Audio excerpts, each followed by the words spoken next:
Alors, depuis ce matin, une renaissance totale. Amen. Bon, encore beaucoup de chagrin, puisque c'est normal, mais quelle sérénité. Hein. C'est vrai qu'aujourd'hui, il va falloir quand même penser à resserrer les liens entre nous, hein, c'est très important. Hein. Et puis, pas se battre, quoi. Moi, je me bats déjà contre des démons, alors j'ai pas envie de me battre contre des sœurs ou des frères. Alors, moi, j'ai besoin de partager la parole de Dieu, parce que il n'y a que 3 ans que je suis converti. Ça fait 3 ans que je suis tout seul et que je me bats. Moi, j'ai aucune fierté parce que j'ai besoin des autres. Moi, j'ai besoin de mes sœurs et de mes frères pour partager la parole de Dieu. Parce que tout seul, je ne peux pas partager. Bon, il y a Internet, il y a tout, c'est bien. Mais pouvoir même lire des passages dans la Bible, tout ça, donc pour l'instant, pour moi, c'est pas possible. Parce que malgré l'amour du Christ que j'ai, comme j'ai dit, je ne peux pas, à 61 ans, voilà, petit à petit. Mais c'est vrai que malgré que tous les jours, 24 heures sur 24, je discute avec lui, 13 heures pas de Bible, mais voilà, des écritures saintes. Mais après, bon, ça vaut pas quand même la lecture. C'est pour ça que je te remercie de m'avoir donné une Bible, parce que j'ai même pas de Bible, parce que les autres, elles sont toutes payantes. Ouais, enfin, c'est pas le coup. Hein. Tu lisais la Bible sur Internet, voilà, sur l'ordinateur. Voilà. De toute façon, depuis 3 ans, ma conversion, entre guillemets, s'est affirmée grâce à Internet. Tu te considères comme un enfant de Dieu, un chrétien isolé, un peu isolé. Ah mais je suis, voilà. Isolé. Je suis totalement isolé. Voilà. Et comme on est dans un pays complètement athée ou agnostique, de toute façon, on n'est pas nombreux. Et puis tu ne veux pas suivre des mouvements, tu ne veux pas suivre des religions, tu ne veux pas suivre ces choses. J'ai qu'une religion. Voilà, c'est ça. Donc tu as compris que c'est marcher avec Jésus, avec la fraternité réelle. Voilà. Moi, bon, après, comme j'ai dit, j'ai peut-être fait des erreurs. Mais ça n'a jamais été dans le but d'un péché, parce que c'était dans un but de glorification, mais manque de voix, et j'ai aucune connaissance. Donc pour moi, personnellement, voilà, aujourd'hui, si j'ai des regrets, mais c'était pas dans un but d'être un pécheur. Donc c'est pour ça que moi, j'ai besoin de partager. Je m'appelle Jean-Pierre Gambard. Donc, je suis né le 13 décembre 1956 à Dijon. Après cette déclaration, vous regarderez ma vidéo, alors que quand je suis arrivé, je n'étais pas baptisé. Et croyez-moi, c'était une catastrophe. Depuis mon baptême, vous ne pouvez pas savoir à quel point je suis prêt à affronter tous les éléments. Alors, il y a 3 ans, alors que j'étais athée, agnostique, d'ailleurs j'étais n'importe quoi, puisque je ne croyais pas en Dieu, je me suis réveillé un matin, et là, je ne sais pas comment, j'avais cette foi en moi qui me disait, je suis le chemin, je suis la vie, je suis la vérité, et nul ne vient au Père que par moi. Qui m'a dit cette idée dans la tête? J'en sais strictement rien. C'est venu comme ça ce matin-là. Et je constate là, à ce moment-là, que ces paroles, ben, pour moi, c'est une épée d'airain, quoi, plantée dans le rocher. C'est-à-dire que pour moi, c'est tellement évident que ma foi, à ce moment-là, quoi, elle est inébranlable. Alors que Dieu, je ne connais pas. Je ne connais pas du tout. Donc ça m'a bien travaillé au moins pendant 2 jours avec cette foi nouvelle retrouvée là. Et je me répétais, bon, voilà, je suis le chemin, je suis la vérité, je suis la vie, nul ne vient au Père que par moi. Et je sais là, hein, que Christ, c'est la vérité. Et ouais, allez, 2 soirs, ouais, c'est passé 2 soirs. J'étais tellement mal avec ces paroles que dans ma chambre, ben, je me suis jeté, quoi. Jeté dans le lit, quoi. Et puis, je dis, ben, écoute, si t'es Dieu, quoi, ben, je te donne ma vie. Et à ce moment-là, je ne sais pas ce qui se passe, mais je suis emmené dans un espèce de tourbillon, alors, absolument, mais, on parle de noir satanique, mais là je peux même pas dire quoi, froid, et vas-y que je te tourne, que je te tourne, que je te tourne, que je te tourne, et impossible de m'en sortir, et que de la noirceur, quoi. Alors après, bon, comme j'ai dit, hein, il y en a qui vont me parler autosuggestion. Ben non, parce que j'ai une foi inébranlable. Donc c'est pas possible. Donc je suis entraîné dans ce tourbillon qui est la noirceur, quoi. Et à ce moment-là, je dis, Jésus, sauve-moi. Et ça, c'est incroyable. Jésus, sauve-moi. Eh ben, bon, c'était la nuit. Hein. Je reviens en mode normal. Et je comprends comme ça subitement qu'en fin de compte, ce qu'il m'a montré, c'est ni plus ni moins que tout le boulet de mes aïeux, quoi. C'est-à-dire que ben, je me trimballe à tous les péchés de mes aïeux. Voilà. Donc, je suis devenu chrétien ce soir-là, il y a 3 ans. Et j'ai une foi qui est inébranlable en l'amour du Christ. C'est-à-dire que j'ai donné ma vie pour lui. Donc aujourd'hui, c'est ce que je dis, quoi. Moi, je suis un ancien guerrier, on en parlera tout à l'heure. Hein. Et je suis prêt à donner, voilà, à réimplanter la croix et l'épée. Mais par contre, l'épée, hein, bien entendu, hein, c'est la parole divine. Hein.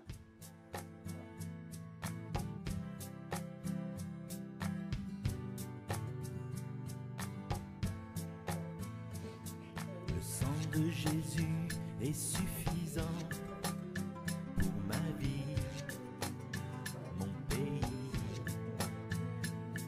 Le sang de Jésus est suffisant pour ma vie, mon pays.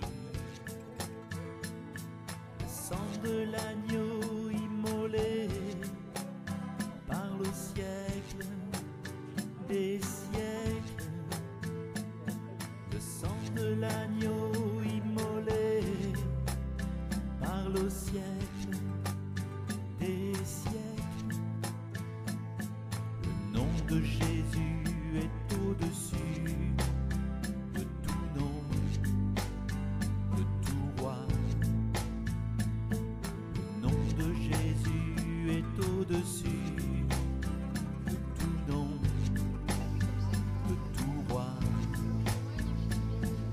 Le nom de Jésus, ma bannière est dressée pour toujours. Le nom de Jésus, ma bannière est dressée pour toujours. La croix du calvaire nous rappelle le prix de l'amour. La croix du calvaire nous rappelle le prix de l'amour. La croix de Jésus est puissante devant nos ennemis. La croix de Jésus est puissante devant nos ennemis.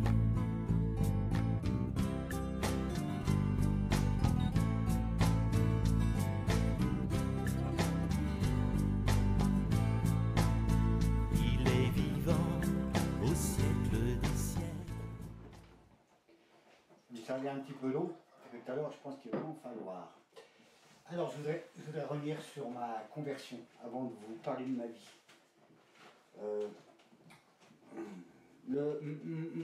Ma rencontre avec Jésus-Christ, hein, ça ne peut pas s'expliquer. Hein.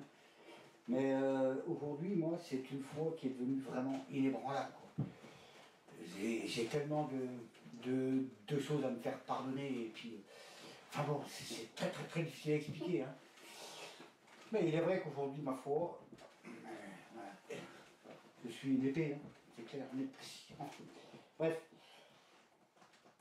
on va essayer.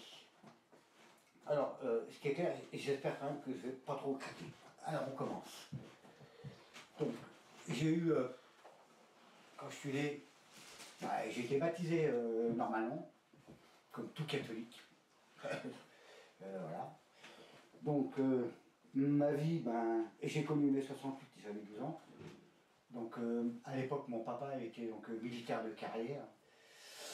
Et il est arrivé ce qui est arrivé, hein, avec cette nouvelle gauche, c'est que ça fait de moi un rebelle. Parce que, bon, à travers mon père qui était militaire, on me disait droit. Hein. Donc j'ai commencé à rentrer en rébellion à 12 ans, j'ai commencé à me battre, j'ai commencé à sombrer dans la délinquance. Et puis, bon ben, les gars avec qui je traînais, eux ils ont fini en taux le braqueur de banque. Et puis moi, ben, j'ai eu la chance d'avoir des parents aimants, donc qui m'ont beaucoup aidé. C'est-à-dire qu'ils m'ont aidé à m'en sortir. Voilà. Et pourtant, bon, à l'origine, hein, nous on n'était pas du tout pratiquants, hein. Même moi d'ailleurs. Hein. Dieu, il y avait longtemps que j'avais shooté de ma tête. Quoi. Enfin bref. Donc je me suis engagé donc, à 17 ans et demi. 17 ans et demi, c'est même mes parents qui ont signé pour pouvoir m'apporter une stabilité. D'ailleurs, qui n'était pas facile. Hein. Donc j'ai été... je me suis marié donc, en 83. Donc avec une femme qui avait déjà 3 enfants. Je me suis marié à l'église, bien sûr, par tradition, tout à fait. Bah, Dieu, quel est mes soucis. Alors, j'explique aussi certaines choses, c'est que au cours de mon armée, donc j'ai fait 10 ans d'armée, hein, j'étais donc parachutiste au 17e RGP à Montauban. J'ai eu la... Enfin, comment je pourrais dire, mon meilleur ami, voilà, avec qui donc je partageais plein de choses, hein, donc il venait à la maison, enfin on faisait plein de choses ensemble, quoi. Il venait chez mes parents. Ouais. Donc on faisait de la moto ensemble, parce que bon, je suis motard. Il a... Comment on peut dire? Non, on va pas dire comme ça, parce que bon, c'est un petit peu spécial. J'ai eu l'occasion donc de partir à Beyrouth. Donc c'était dans les années 83, le moment où il y a eu les fameux crimes à Chabra et Shatila. Donc Chabra et Shatila, hein, je ne sais pas si vous vous souvenez, hein, donc c'est à l'est de Beyrouth. Et ils avaient donc massacré des hommes, des femmes, des enfants à la machette pour ne pas faire de bruit, hein, la nuit. Donc c'était un véritable massacre, quoi, une boucherie. Et grosso modo, ben, nous comme parachutistes à l'époque de four d'interposition, on a été chargés de ramasser les boyaux, enfin bon bref, voilà. Donc si vous voulez, j'ai eu des chocs traumatiques très importants donc, à cette époque-là, mais bien entendu, hein, qui ne se soignent pas. Alors, ça c'est le premier point.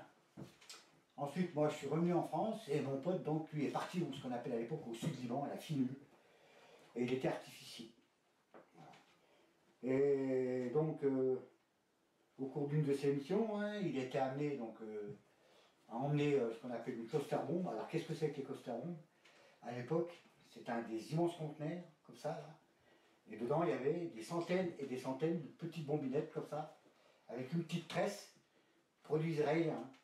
Donc, quand le coffre s'ouvrait, donc les bombes sortaient, la tresse dévissait une vis sans fin qui, en fin de compte, mettait en route le percuteur. Et quand ça arrivait au niveau du sol, donc ça explosait. Mais ce qu'il faut savoir, c'est que beaucoup de ces bombes n'explosaient pas. Il y avait énormément d'enfants ou de personnes qui étaient mutilées à cause de ça. Donc c'est pour ça qu'à l'époque, le régiment de génie auquel j'appartenais donc, était chargé du déménage au sud-Liban au titre de la Finule, c'est-à-dire les casques bleus. Et donc mon pote là, donc il a... Comment on pourrait dire? Il était amené donc, dans sa chambre, puisque dans sa chambre il avait automatiquement son atelier, hein, donc à démilitariser une cluster bombe pour pouvoir la montrer donc, à des jeunes recrues qui arrivaient pour être formés là-dessus. Et bon, voilà, il est arrivé ce qui est arrivé, c'est que la bombe a pété dans sa chambre. Mais moi j'étais pas sur les lieux, parce que j'ai attendu que voilà. Donc moi j'ai appris sa mort hein, par un copain, même pas par hiérarchie, j'étais son meilleur copain, hein, son meilleur pote. J'ai pas été désigné pour aller chercher le corps. Non. Ensuite, on m'a même pas, je faisais même pas partie du peloton qui avait été désigné pour lui rendre hommage. Donc, voilà. Donc si vous voulez, à ce moment-là, il y a une très grande fureur hein, qui s'est mise sur moi. Bien sûr, j'ai pas poursuivi mon contrat, c'est-à-dire qu'au bout de 10 ans, j'étais tellement en colère que j'ai tout arrêté. Voilà. Et encore aujourd'hui, j'arrive encore à penser à mon copain, enfin, qui est décédé. Ouais. Alors, qu'est-ce qui me restait comme possibilité pour sauver, parce que quand même à l'époque, j'aimais bien la veuve et l'orphelin. Donc je suis rentré dans la police. Donc je suis rentré dans la police. Voilà. Donc, police, 10 ans de Paris. Donc alors, ce qu'il faut savoir, c'est que depuis la mort de mon père, avec ces divers traumatismes,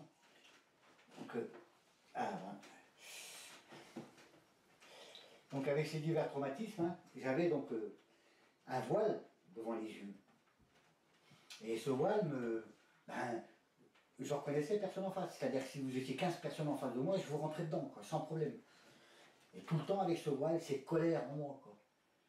Et à Paris, si vous voulez, mes chefs ont su exploiter cette colère, parce que, pour ceux qui connaissent un petit peu, le Forum des Halles, tout ça, toute nuit je me battais. Parce que j'avais cette colère, entre guillemets, au fond de moi, voilà, quoi. Et donc, ma hiérarchie exploitait ça, à mon grand désagrément, parce que comme j'avais peur de rien, donc tout ce qui se trouvait en face de moi, il n'y avait pas de souci, quoi. Donc il s'est avéré aussi qu'au cours de mes 10 ans, j'ai fait construire une maison à côté de Fontainebleau, un patelin qui s'appelle Thomery. Et puis, au cours de la construction, il y a eu ce qu'on appelle des vices de forme, que certains doivent connaître. Hein. Voilà. Et on payait donc à l'époque, c'était des taux progressifs. Donc avec mon petit salaire, parce qu'attendu que mon épouse avait 3 enfants et puis que bon, elle n'était pas trop courageuse, il a fallu donc que je travaille. C'est-à-dire que pendant 5 ans, je travaillais donc la nuit. Au commissariat, je faisais 23h30, 6h30 le matin. Et à 7h le matin, je repartais pour un autre boulot. Donc grosso modo, je dormais 2 heures par jour, je faisais 15 repas par jour, enfin bref. Et puis, tout accumulé bout à bout, c'est là que je me suis très mal comporté. C'est-à-dire que, grosso modo, je suis devenu pratiquement sataniste, quoi. Les femmes... Bon, peut-être pas la drogue, parce que bon, c'est pas un truc qui me plaisait, mais bon, les femmes, l'alcool... Quand j'y pense aujourd'hui, c'est du délire, quoi. J'étais sataniste quand ça m'arrangeait, agnostique... Donc voilà, bon, j'ai fréquenté aussi le milieu homosexuel, bon, ça ne me dérangeait pas trop. J'ai été aussi en boîte avec eux, enfin bref. Donc j'ai fait ça pendant 10 ans. Donc par contre j'ai continué, moi, bien sûr, à travailler jour et nuit. Hein. Donc j'ai accumulé aussi beaucoup de fatigue, beaucoup de colère, encore une fois, hein, parce que bon, c'est pas fait pour s'en aller, hein, la colère. Hein, voilà. Et puis Dieu, il est au cadet de mes soucis, hein, Dieu. Hein. Parce que vous savez, voilà. Bon, enfin bref. Non, Dieu était très, très loin à cette époque. Je suis parti ensuite à Niort, parce que, bon, j'ai été muté à Niort, parce que ma femme, ma première épouse était donc originaire des Charentes-Maritimes, et donc pour lui faire plaisir, alors que j'avais rien à faire là-bas, donc j'avais demandé à être muté à Niort. Voilà. Donc à Niort, j'ai été en ce qu'on appelle la brigade anticriminalité. Alors bien entendu, comme d'habitude, hein, ma colère, mon voile, ça s'est fait s'aggraver. Hein, voilà. Donc comme d'habitude, hein, exploité la nuit, pareil, par un chef à qui je sortais les affaires, parce que on me larguait dans les cas, enfin bref. Donc il m'avait appelé Pitbull, et puis des fois en rigolant, il disait aux autres en face, attention, je vais vous lâcher mon Pitbull. Voilà, donc j'ai fait beaucoup d'affaires avec eux, hein, bien entendu. Hein.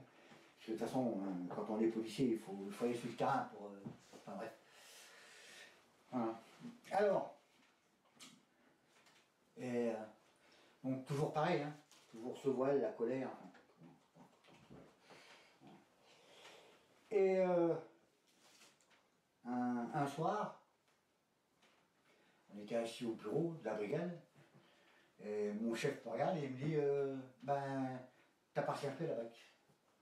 Je t'ai viré. Bon, je ne sais plus pas ce qui m'a sorti. Donc, qu'est-ce que je fais? Ben, regardez ce que je fais. À l'époque, on avait des manurins. Donc c'est à barrière. C'est un 6 coups à barrière, voilà, avec 6 balles de truc. Hein. Bon. Et à l'époque, c'était avec un système de marteau. Donc j'ai sorti mon arme, comme ça, et j'ai appuyé. C'est mon collègue qui était à côté de moi qui me surveillait, parce qu'il me connaissait, comme il savait que j'étais fou, qui a mis en fin de compte son pouce, alors que j'avais appuyé. Donc si vous voulez, comme le marteau, il n'a pas pu, donc lui, le pauvre, il s'est esquinté le pouce, voilà. Donc bien entendu, voilà. Voilà où j'en étais réduit à cause de toute cette accumulation au niveau de ma colère, au niveau de tout ça. Voilà. Donc bien entendu, suite à ça, comme d'hab, hein, aux psychiatries, machin, il est fou, truc, malade, des arrêts de maladie. J'arrivais pas à remonter la pente, et à ce moment-là, l'administration, ce qu'elle trouve le mieux à vous faire, on vous renvoie chez vous. Donc chez moi, ben, c'est-à-dire à Lons-le-Saunier, là où se trouvaient mes parents. Voilà. Donc, alors, c'est là où l'affaire va devenir très très spéciale. Et vous allez voir que Dieu, il est vraiment absolument... bref. Donc bien entendu, hein, je continuais ma vie de patachon. Les femmes, l'alcool, la java, les sorties. Une vie complètement instable, hein, complètement pervertie. En 2003, je rencontre ma femme, qui allait devenir en 2013 mon épouse. Hein. Et c'est le coup de foudre. Ah, hein, le coup de foudre total. Voilà, donc elle était en instance de divorce, et moi, voilà, je tombe fin fou amoureux de cette femme. Et encore aujourd'hui, quoi, je suis encore fin fou amoureux. Voilà. Donc, elle était divorcée, enfin, elle était encore, oui, elle est en train de divorcer. Hein. Donc elle me raconte sa vie, mais bon, ce que je ne savais pas, c'est que mon épouse était une menteuse. Vous allez savoir pourquoi après.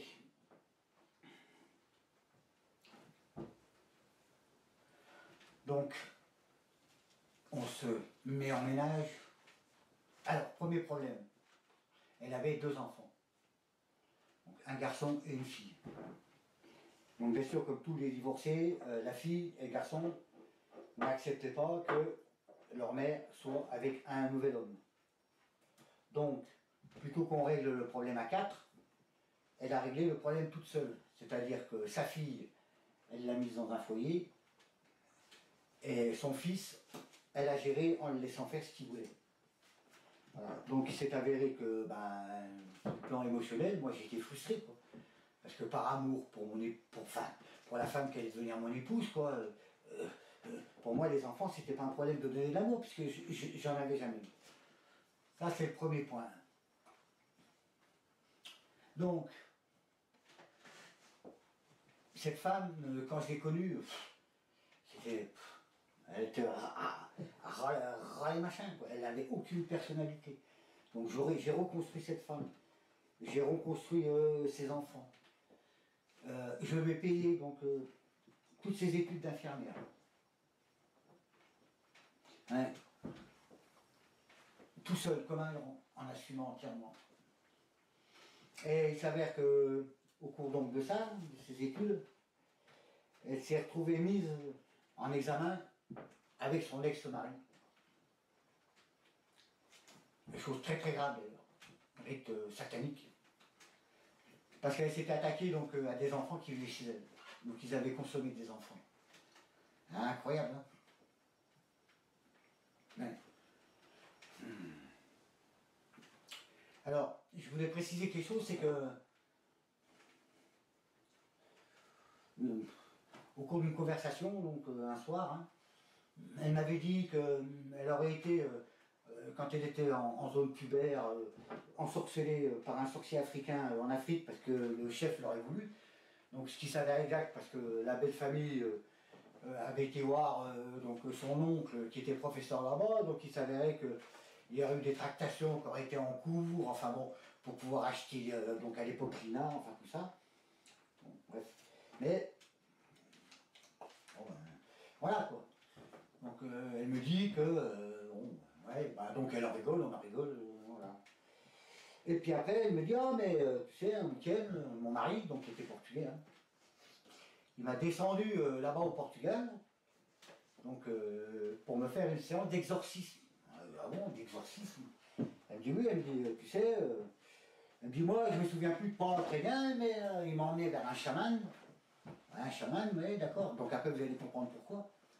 Elle me dit il m'a emmené vers un chaman et pendant l'exorcisme, puisqu'en fin de compte vous verrez c'est pas un exorcisme, hein, j'ai parlé avec la voix d'un oncle à lui qui était mort. Bon.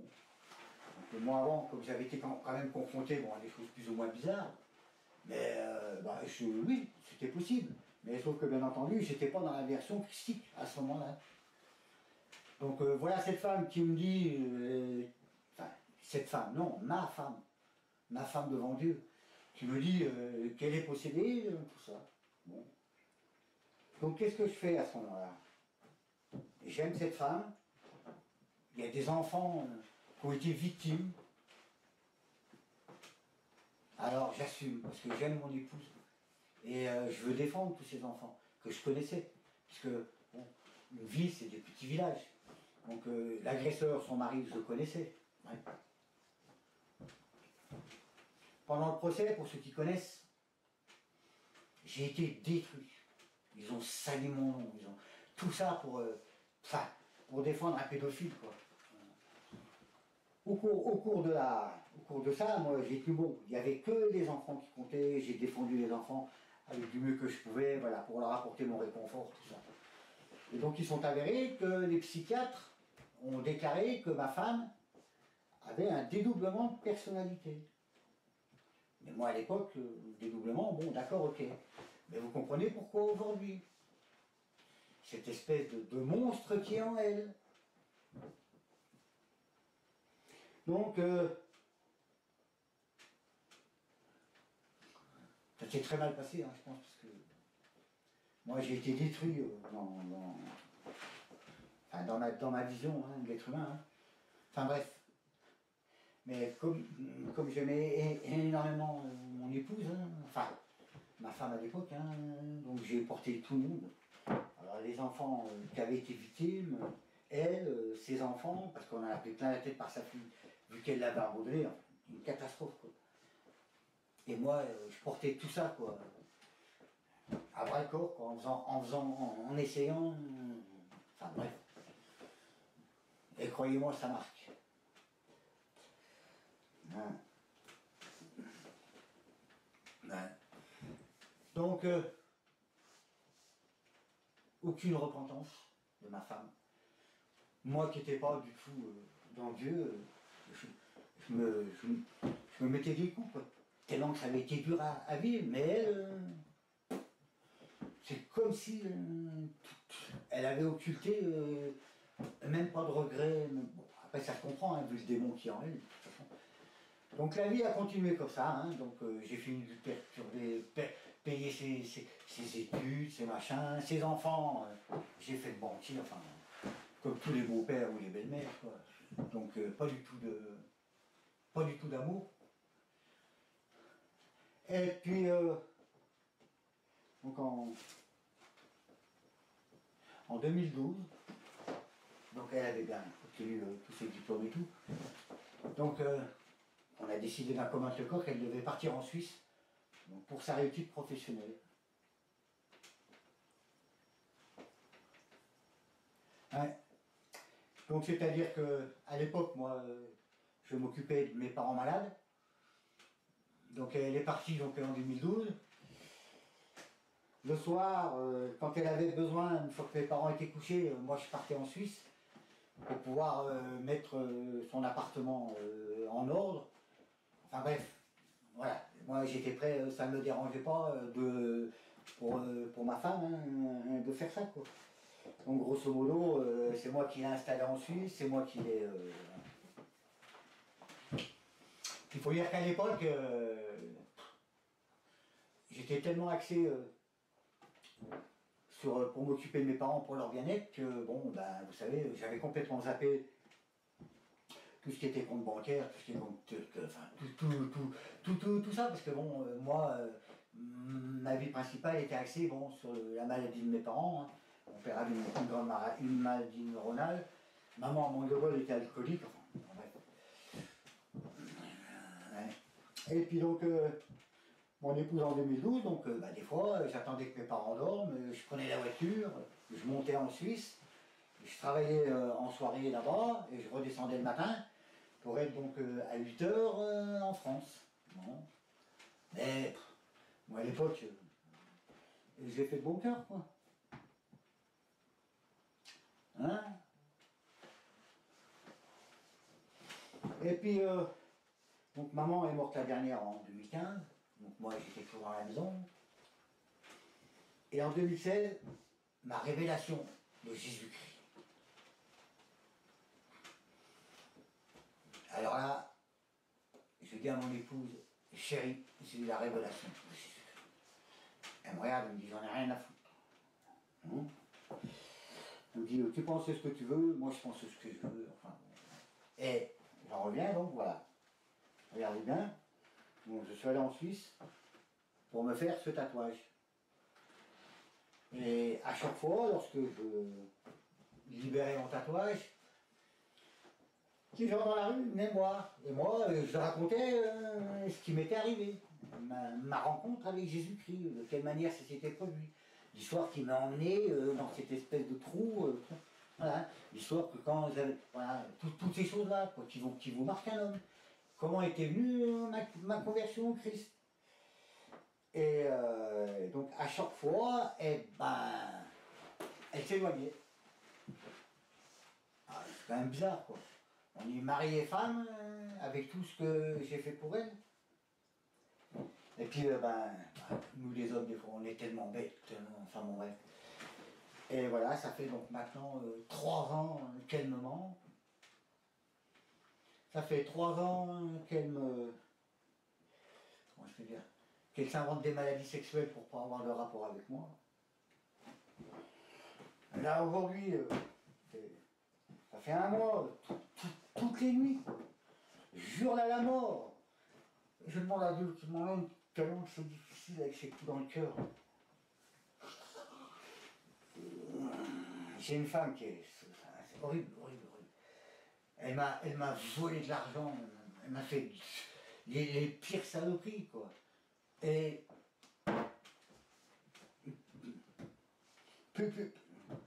Comment vous expliquer? J'ai tellement de souffrance, depuis 1 mois, je dors plus. J'ai perdu 10 kilos. Toutes les nuits, je sors de chez moi et je hurle tellement que j'ai mal dans mon cœur. Et il y a ces 2 voix à chaque fois qui sont là dans ma tête. Il y en a une qui me dit, mais fous-toi en l'air. Fous-toi en l'air. Et l'autre qui me dit, ben t'allez, va te faire shooter là-bas en Asie psychiatrique. Tu seras tranquille, tu pourras dormir tout ton sou. Et moi, je combats. J'ai arrêté de fumer aussi en même temps, au nom de Dieu. Alors je mène plusieurs combats à la fois, et je peux vous dire que c'est horrible, les coups de cœur en poignard, et à chaque fois je me bats parce que je crois en Dieu, et je crois pertinemment qu'à chaque fois que cette épreuve, que je vais la gagner, on va la gagner ensemble et je vais gagner autre chose. Mais croyez-moi, c'est dur, très dur. Parce que votre femme, en fin de compte, c'est un démon. Et je ne peux même pas arriver à lui faire comprendre. Je suis perdu aujourd'hui. C'est-à-dire que j'ai une femme qui me renie. J'ai une femme qui m'a volé. Et moi, aujourd'hui, c'est ça le plus beau avec Dieu, c'est que je suis chrétien. Et je découvre que j'aime tellement ma femme. Je peux même pas divorcer, je peux rien faire. Je suis obligé de l'aimer tout le temps. C'est horrible. Toutes les nuits, j'ai des coups de cœur. J'appelle et qui me tue.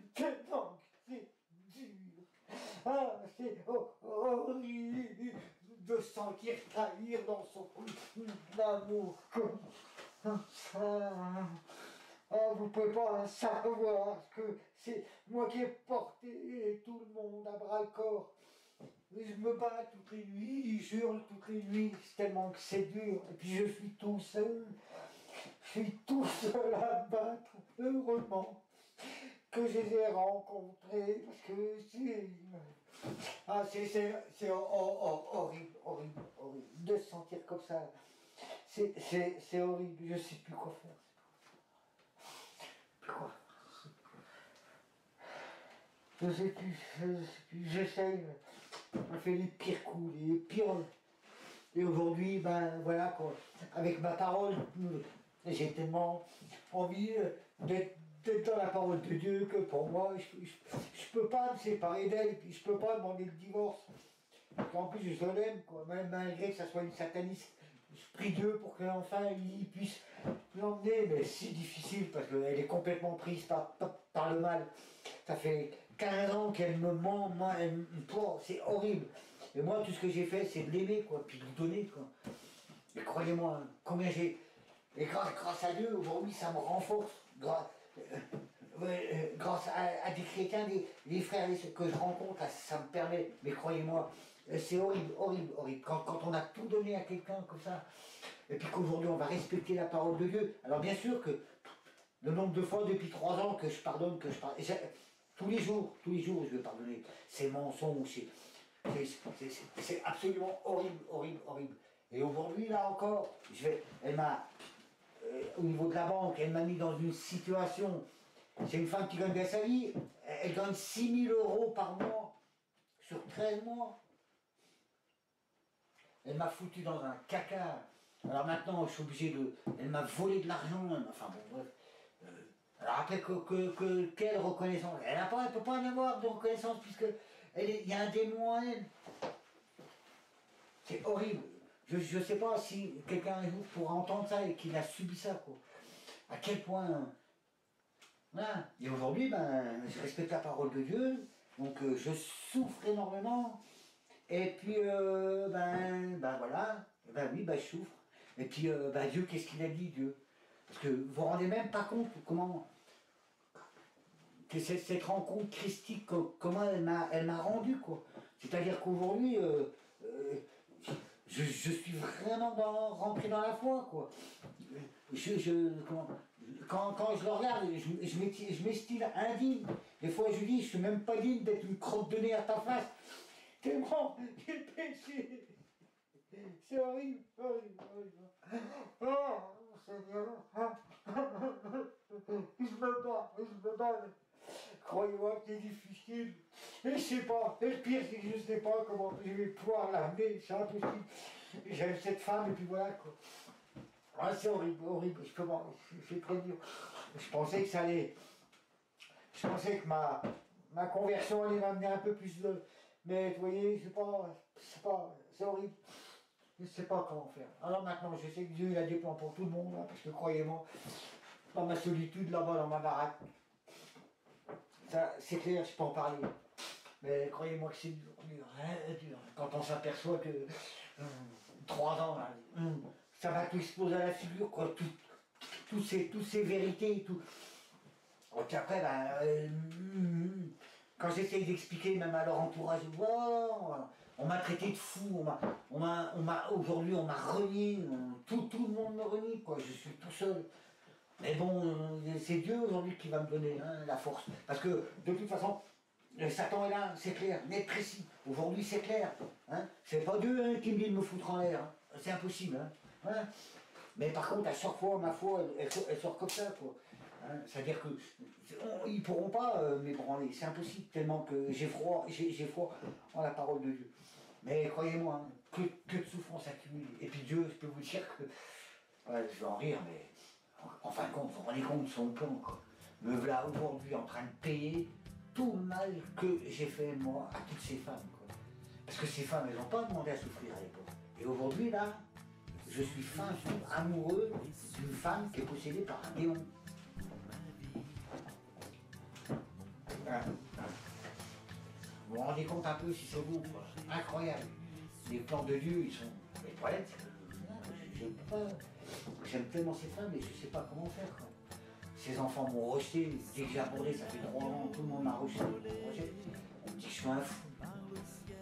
Là, je sais pas comment faire. C'est très dur.